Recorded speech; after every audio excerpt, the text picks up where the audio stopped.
ஆசையுடன் கேட்பவர்க்கு அள்ளித் தருபவன், அல்லல் துன்பம் துயரங்களை கிள்ளி எறிபவன், பாசத்தோடு யாவரையும் பார்க்கின்றவன், பாவங்களை பார்வையினால் மாய்க்கின்றவன். அல்லல் படும் மாந்தர்களே அயராதீர்கள், அல்லாவின் பேரருளை நம்பி நில்லுங்கள்.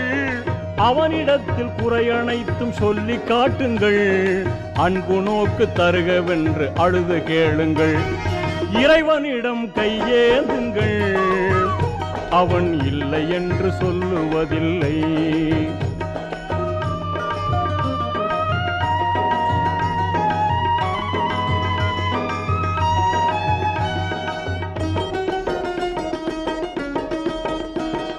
தேடும் நேயர் நெஞ்சங்களில் குடியிருப்பவன், தேடாத மனிதருக்கும் உணவளிப்பவன்.